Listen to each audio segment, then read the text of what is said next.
Everyone, welcome back to my YouTube channel. एक बार आप सभी का फिर से स्वागत है मेरे यूट्यूब चैनल पे। आज फिर से हम जो क्लास रखेंगे वो रहने वाली है डिस्क्रिप्टिव, जो क्वेश्चन आंसर जो रहने वाले हैं आपके एग्ज़ाम में, तो उन पे जो है हम बात करेंगे। आज की क्लास में जो है मैंने ज़्यादा क्वेश्चंस नहीं लिए हैं, थोड़े समय के अभाव के कारण इतने क्वेश्चन मैं नहीं बना पाई जो है पीपीटी वगैरह, लेकिन कम क्वेश्चन है, 5-6 क्वेश्चन हैं, लेकिन जो भी हैं इम्पोर्टेंट हैं। तो मैंने सोचा कि आप लोगों के लिए क्लास अपलोड ना करूं, इससे अच्छा है कि आप जो भी 4-5 क्वेश्चन देखें, कुछ ना अपलोड करूं। इससे अच्छा तो है कि आप 4-5 क्वेश्चन जो हैं इम्पोर्टेंट वाले याद कर लें। तो वही सोच के मैंने ये क्लास बनाई है। तो चलिए स्टार्ट करते हैं। एंड तक क्लास ज़रूर देखना, वीडियो जो है बहुत हेल्पफुल रहने वाला है।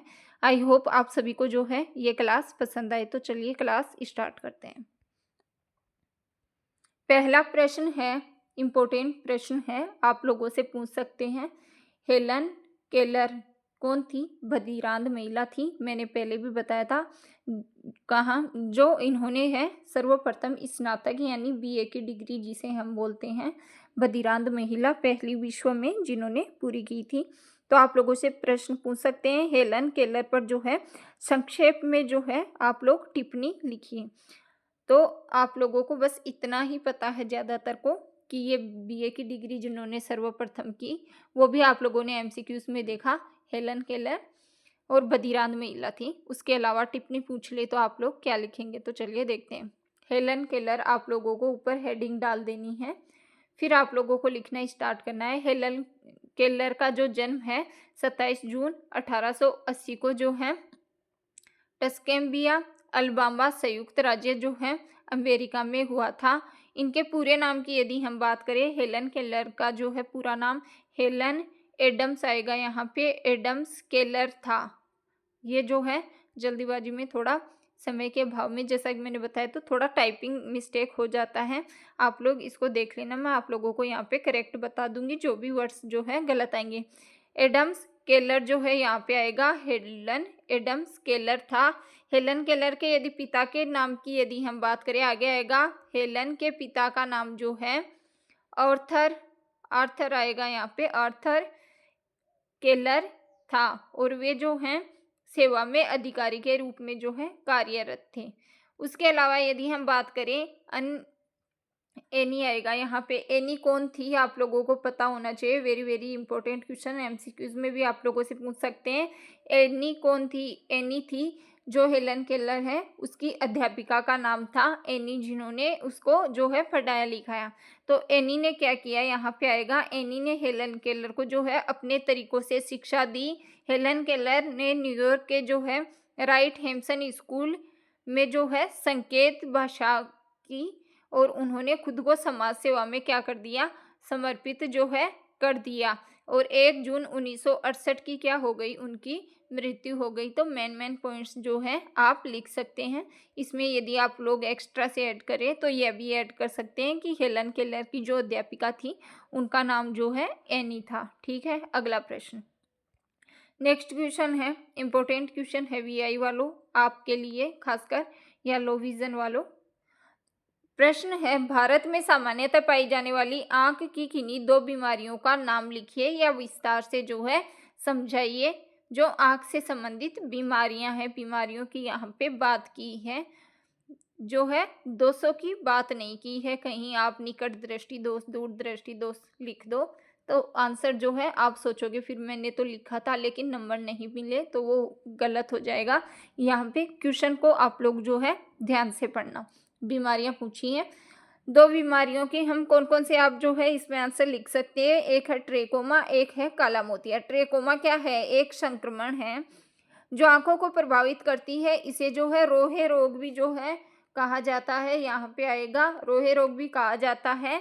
यह संक्रामक संक्रमित लोगों की आंखों में जो है फैलता है, और गले से होने वाले स्राव से नहीं, आंखों में जो पलकें हैं और आंखों की जो रोहे हैं, इसे रोहे रोग इसलिए कहते हैं कि ये आंखों की पलकों में और लोगों की, यहाँ पे ये नहीं आएगा, गले से होने वाला स्राव नहीं आएगा यहाँ पे, और कुछ आएगा।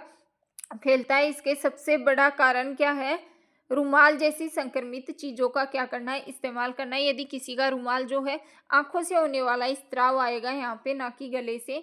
आँखों से जो ट्रेकोमा में एक वायरस से होने वाला ये रोग है, इसमें आँखों से जो है स्त्राव होता है। और यदि किसी का यूज़ किया हुआ जिसको ट्रेकोमा है उसका रुमाल यदि आप यूज़ कर लेंगे तो आपको भी हो जाएगा। यही क्या है? ट्रेकोमा है। आई होप आप सभी को जो है अच्छे से समझ में आ गए होंगे। ठीक है, नेक्स्ट देखें। नेक्स्ट बात करेंगे हम काला मोतिया, जिसे काला मोतिया को ग्लूकोमा भी कहते हैं या काला मोतियाबिंद भी कहते हैं। ये अधिकतर मामलों में कोई लक्षण दिखाई इसमें क्या है? नहीं देते। दर्द होता है आंखों में, इसलिए यह दृष्टिहीनता का एक प्रमुख कारण माना जाता है, क्योंकि इसमें जो है स्टार्टिंग में हमें लक्षण दिखाई नहीं देते, सिर्फ आंखों में दर्द होता है, जिसे हम क्या कर देते हैं? इग्नोर कर देते हैं। और आगे चलकर क्या हो सकती है? दृष्टिहीनता भी व्यक्ति में आ सकती है। काला मोतिया में हमारी आंखों की जो ऑप्टिक नर्व है उसमें दबाव पड़ता है, जिससे काफ़ी नुकसान पहुंचता है और आगे चल के व्यक्ति दृष्टिहीन जो है हो सकता है। ये क्या है? काला मोतिया, जिसको ग्लूकोमा, ग्लूकोमा मैंने बताया था नेत्र में क्या हो जाना? आंतरिक दबाव जो है नेत्र में बढ़ जाता है। ठीक है, अगला प्रश्न देखिए। नेक्स्ट प्रश्न रहने वाला है, टाडोमा विधि क्या है? विस्तार से समझाइए। टाडोमा विधि, आप लोग हेडिंग डालेंगे टाडोमा विधि आएगा यहाँ पे, टाडोमा विधि। फिर आप लोगों को इसमें क्या लिखना है? टाडोमा विधि बेसिकली होती क्या है? ये स्पर्श से पढ़ने की एक विधि है।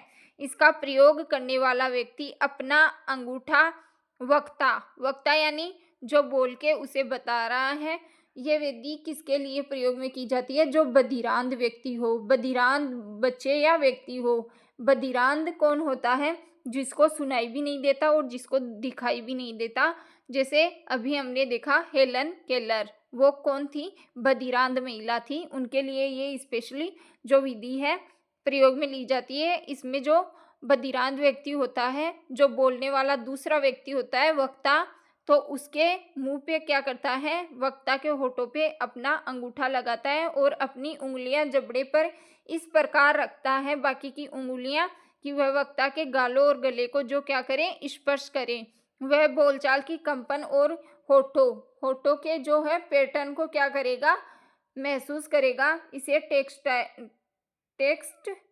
टेक्स्ट आएगा यहाँ पे, टेक्स्ट लिप रीडिंग भी जो है इसको कहते हैं। टोडोमा विधि को यदि आप लोगों को पूछ लिया जाए कि टेक्स्ट जो है लिप रीडिंग किसे कहते हैं, तब भी आप लोगों को यही बतानी है टाडोमा विधि, क्योंकि बड़ी व्यक्ति की होठों की गतिशीलता, वह कार्ड का कंपन जो है, गालों के फूलने तथा नाक की ध्वनियां तथा आ रही जो गर्म हवा है, नाक के द्वारा जो व्यक्ति के गर्म हवा है उसको महसूस करता है।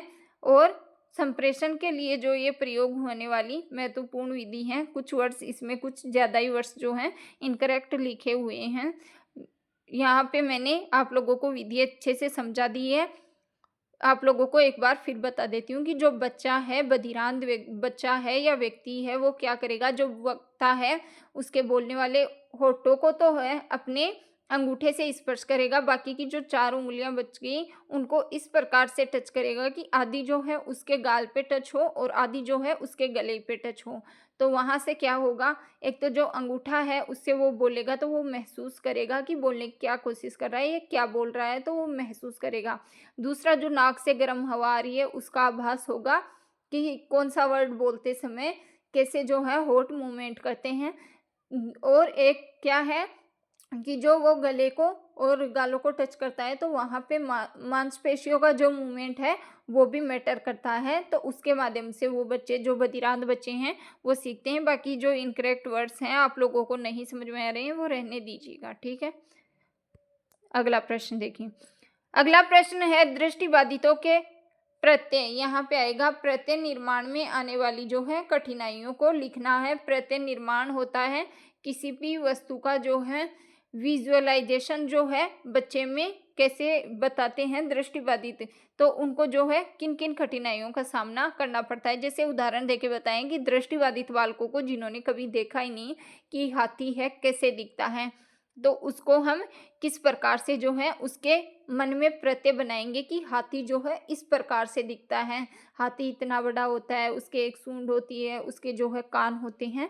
जो भी हम विजुअलाइजेशन उसको करवाएंगे, प्रत्यय निर्माण बोलते हैं उस प्रक्रिया को। तो उसमें कोई भी चीज का हम प्रत्यय निर्माण करवाएंगे तो उनमें कौन कौन सी कठिनाइयां जो है एक दृष्टि बाधित को आती हैं, उनके बारे में अभी हम देखेंगे।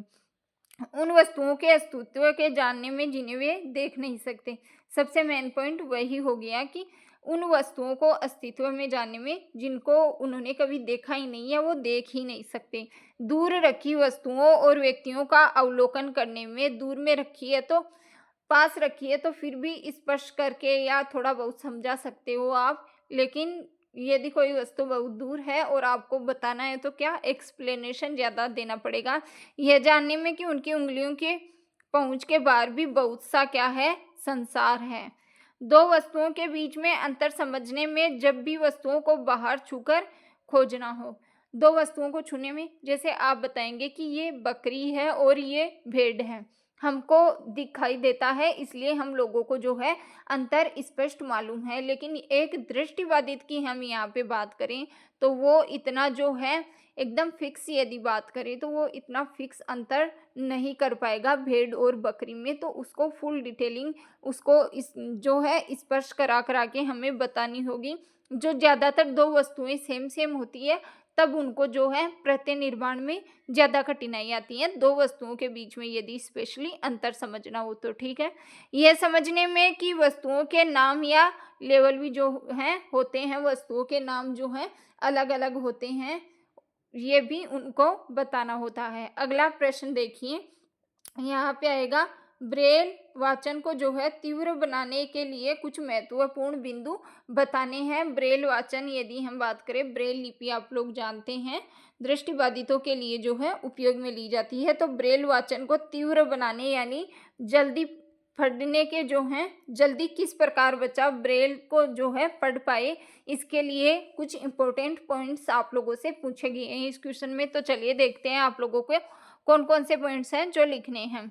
प्रत्येक बिंदु को स्टाइलिश की सहायता से उभार कर लिखे।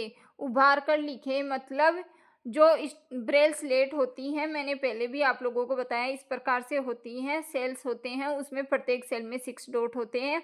लिखने की जो नुकीली वस्तु आती हैं वो इस प्रकार से आती हैं, तो उसको हम बोलते हैं स्टाइलिश। तो उसकी सहायता से जो डॉट बनाते हैं हम उनको अच्छे से प्रेस करके जो है बनाए ताकि बिंदु जो है अच्छी तरह से उभर के आ सकें। पहला पॉइंट ये। दूसरा है तीव्र व समन्वित हस्त चलन का प्रशिक्षण शुरू कर देना चाहिए शुरू से ही। तीव्र व समन्वित हस्तचालन क्या होता है कि बच्चे जो है ब्रेल डॉट लिखते हैं तो उनको जो है शुरू से ही प्रैक्टिस करवानी चाहिए कि जो है जल्दी जल्दी किस प्रकार लिखना चाहिए, और जो है पढ़ने के लिए उनको हस्त समन्वय, जो हाथ का समन्वय होता है वो उनको ज़्यादा से ज़्यादा सिखाना चाहिए। वो चाहे लिखने के मामले में हो या बिंदुओं को जल्दी जल्दी स्पर्श करने के मामले में हो, जो भी हो, हाथ का समन्वय अच्छी तरीके से उनको शुरू से ही जो है इस बात का जो है प्रशिक्षण दिया जाना चाहिए। अगला पॉइंट है बच्चों की पढ़ने की गति मंद और समय को बंद नहीं। यहाँ पे ये नहीं आएगा। जब बच्चों के पढ़ने की गति को है समय के साथ जो है इम्प्रूव करने के लिए हमको और भी कोशिश करनी चाहिए कि उसकी गति उस ये पॉइंट जो है बेसिकली ये बताना चाहता है, यहाँ पे ये गलत लिखा गया कि जो है बच्चे को एक फिक्स टाइम देना चाहिए कि इस टाइम में तुमको जो है इतने तुम कितने जो है ब्रेल पढ़ पाते हो, कितने ब्रेल डॉट्स अच्छे से लिख पाते हो, तो उसकी प्रैक्टिस भी करवानी चाहिए। समयबंद जो है किया जाना चाहिए कि इतने टाइम में बच्चा कितना जो है कवर कर पा रहा है। एनालिसिस जो है हम एक प्रकार से जो विश्लेषण बोलते हैं वो बच्चे का करेंगे। ठीक है, अगला पॉइंट है समय समय पर विभिन्न प्रकार की पठन प्रतियोगिताओं का क्या करना चाहिए, आयोजन करना आवश्यक है।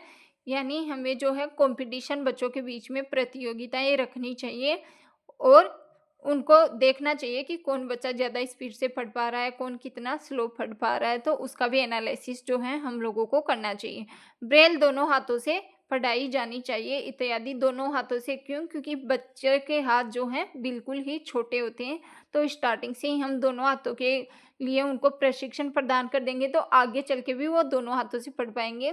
क्योंकि ब्रेल लिपि जो है स्पर्श करके पढ़नी होती है, तो दोनों हाथों से उँगलियों से वो ज़्यादा से ज़्यादा डॉट्स जो है कवर कर पाएँगे, और जितने ज़्यादा डॉट वो कवर कर पाएँगे, उतने ही जल्दी वो क्या है ब्रेल लिपि को पढ़ पाएँगे। आई होप आप सभी को ये समझ में आ गया होगा। आज की क्लास मैंने आप लोगों को बताया, जैसा कि छोटी थी, मैंने 4-5 क्वेश्चन जो है इसमें लिए थे, लेकिन क्वेश्चन सारे ही इम्पोर्टेंट हैं। आई होप आप सभी को ये क्लास पसंद आई हो। चैनल को लाइक, शेयर, सब्सक्राइब ज़रूर कर देना, और मिलते हैं नेक्स्ट क्लास में। Thank you for watching the video. कोशिश करूँगी कि आगे की क्लास में जो है ज़्यादा क्वेश्चन लेके आऊँ, थोड़ा समय के अभाव के कारण नहीं लेके आई। और भी आप लोगों को कुछ एग्ज़ाम से रिलेटेड यदि डाउट्स हो तो वो भी कमेंट कर देना, और क्लास कैसी लगी वो भी बताना कमेंट करके, और वीडियो को ज़्यादा से ज़्यादा शेयर ज़रूर कर देना। और इसकी पीडीएफ आप लोगों को मेरे टेलीग्राम चैनल पे जो है मिल जाएगी। Thank you for watching the video. मिलते हैं नेक्स्ट क्लास में।